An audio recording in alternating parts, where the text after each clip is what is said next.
another Killer Planes video.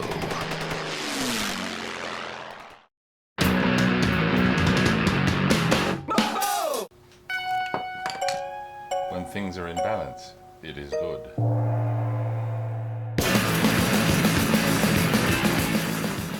Hi there, Steve's Hands from Killer Planes, and we're here today with a Dynam ME-109. Problem? The prop is probably out of balance. They all are, as far as I'm concerned. And you discover this by turning the motor on and holding, of course you keep away from your prop, you hold the fuselage. And you can hear it, but you can feel it vibrating.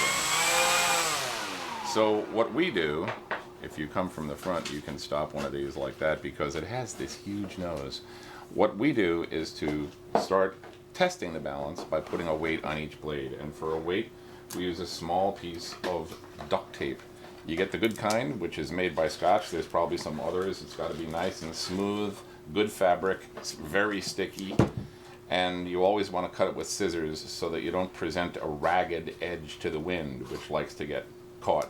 And I stick mine on the back of the blade, which is theoretically going to be pushed against the blade by the pressure. So theoretically it'll stay there better. So we test it now and see what it feels like. That feels worse if you ask me.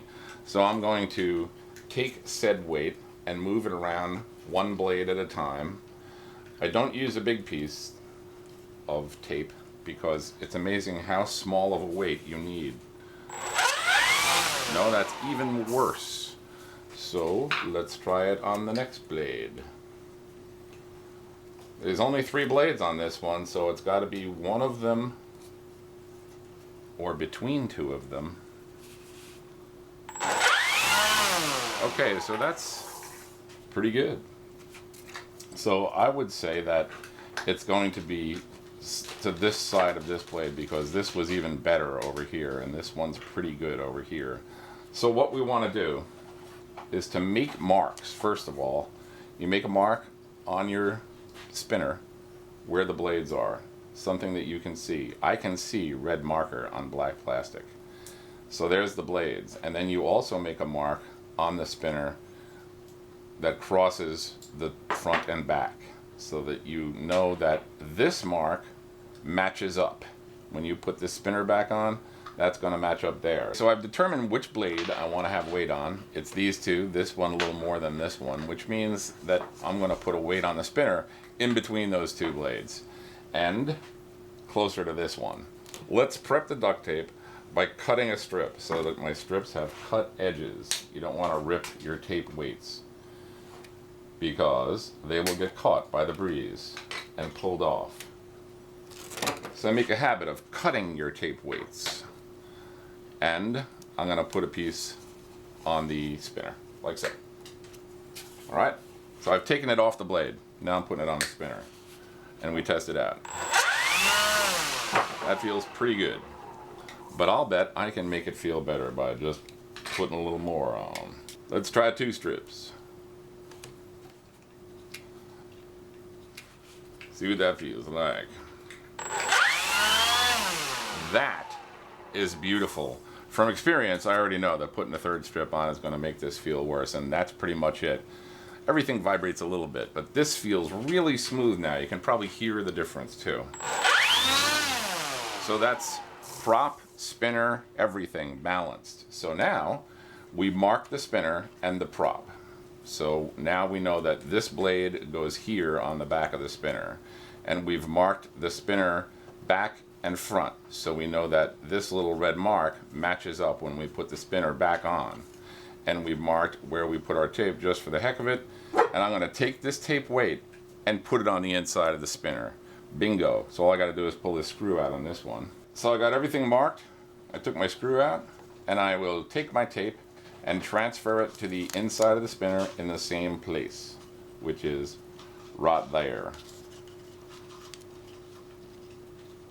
And in this particular spinner, there's a little thing right here, a piece of plastic. So really the right thing to do is to cut your tape and put it on both sides of the piece of plastic so that it'll be in the same place that you had it on the outside.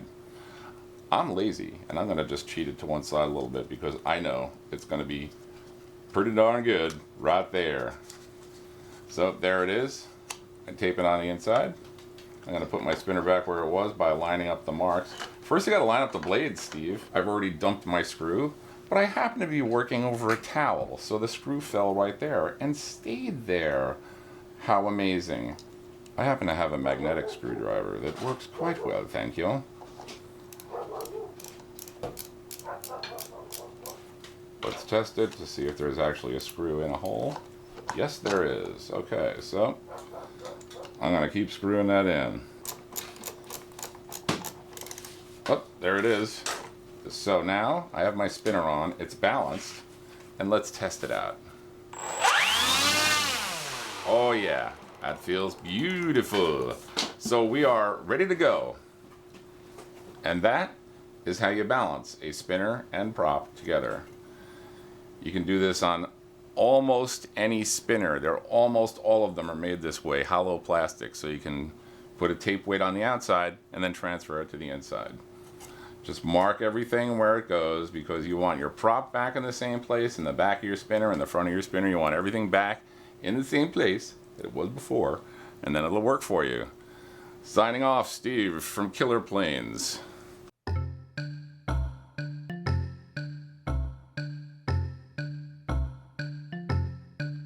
I would not be here sighing if I could be out flying. I'd never more complain. I could do loops and rolls, I could master the controls if I only had a plan.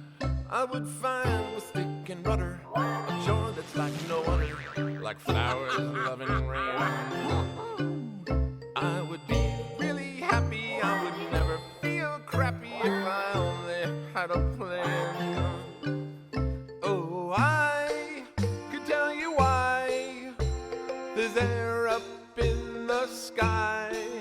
It's to hold up all the clouds a-floating by, and so I can get a plane and fly. I would be with all the fellers out spinning our propellers. I wouldn't need to train, yeah, right. In the air I'd be soaring